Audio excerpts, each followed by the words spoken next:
Bachchan was born in Michigan, but grew up in Fairfax, Virginia.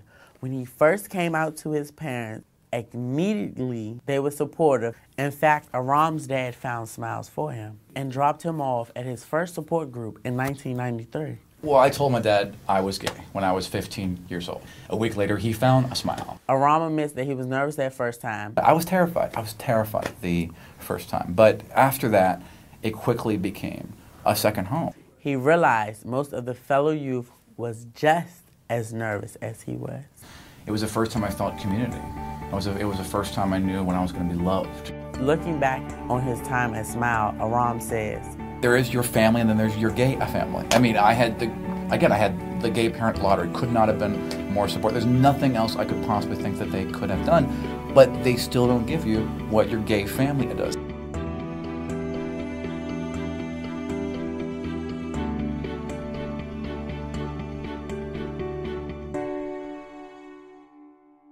Trayvon Webster was born and raised in Washington, D.C. He just started attending Smile this spring. He was hesitant to attend at first. When I first came to Smiles, I was nervous. I didn't go in right immediately. I just knocked on the door. To his surprise, he was accepted at Smile with open arms.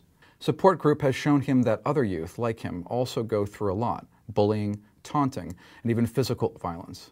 When you're in Smiles, you're in like this fantasy place, but when you step out of Smiles, you're back into reality where everybody don't like you because you're gay. Everybody don't like the things that you do. But Smiles is just, when you're inside, it's just, you know, you yourself. You could be yourself. You don't have to worry about ignorant people with ignorant minds. Trayvon graduated from high school in June and plans to attend college in the spring to pursue a career in criminal justice. Smiles has just been a door where I've actually done way better in school with just not letting people get on my nerves for me being who I am. And Smiles have made me more confident to say, hey, I'm gay and I'm fabulous.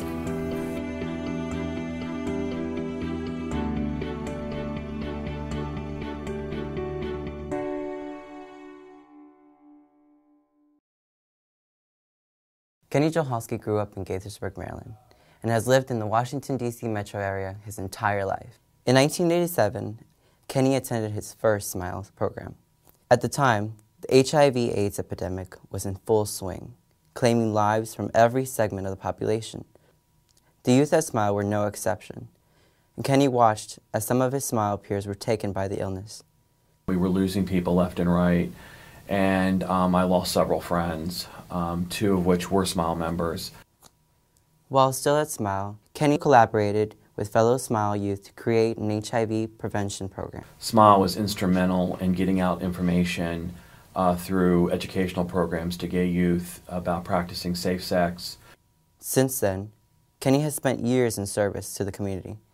My time at Smile was very important to me. It helped me grow as a gay man, and all the facilitators at Smile that helped me and nurtured me through my experience of coming out and dealing with my family and my friends helped me tremendously as a professional gay man and in my relationships with my family and friends.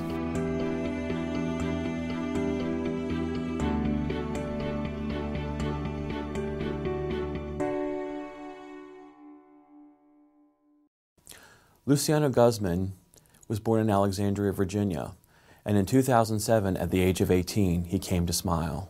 At first, Luciano kept to himself, but he was intrigued by the other LGBT youth he met at Smile, so he kept coming back.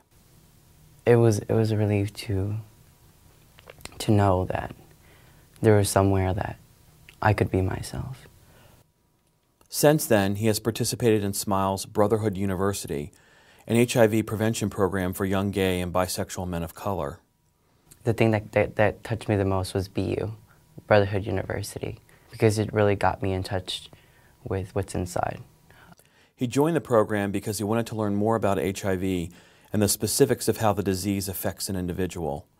My mother is HIV positive, and although she explained things to me, I didn't feel like I knew enough. Now I do. His experiences at home and with Smile have made him more aware of HIV and its effects on the LGBT community. This is not something that has to keep going on. This is something that can be stopped. It can be prevented.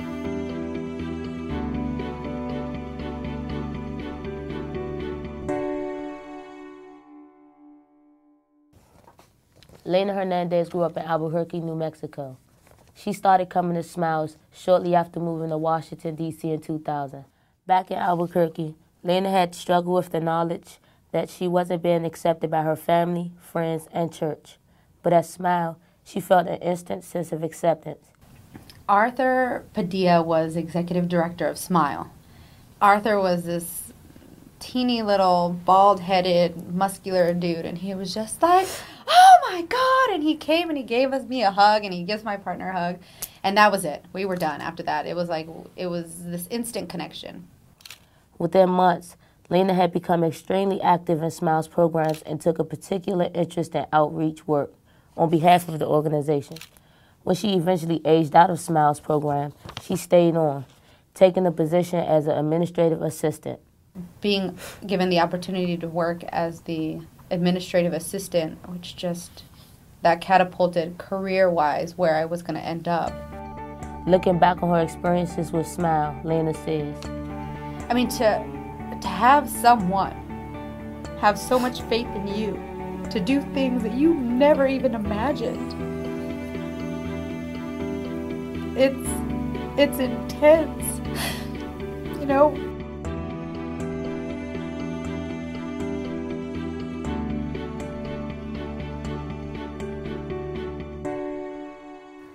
Pari Parker was born and still lives in Washington, D.C. Since she first started coming to Smile, she has become extremely active in the organization.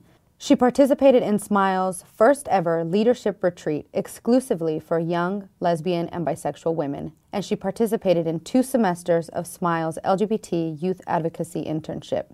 The internship taught you how to go out and do like workshops and to teach people to be LGBT friendly and how to deal with this and know your rights and all that. And earlier this year, she represented LGBT youth at the first ever White House reception for LGBT Pride Month. I finished the internship, met the president, hugged the Obama, Michelle. Looking back over the past 5 years she has spent at Smile, Pari knows she has changed. I think I've matured in a lot of different ways because back when I was 13, I would not ever think about advocating for nothing. I was all about partying, doing me. And now look where I'm at.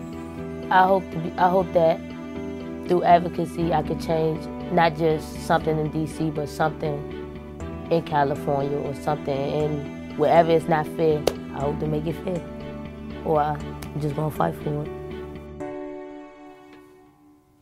In many ways, the challenges that LGBT youth face in 2009 are very similar to the ones they faced in 1984. They still encounter harassment, bullying, and rejection. They still deal with the crises of HIV/AIDS and hate crimes. They still desperately need a safe and affirming space to be who they are. But thanks to the people at Smile, we are better able to face those challenges head on. Smile is empowering us with the ability not only to live in our communities, but also to change it for the better, one little picture at a time.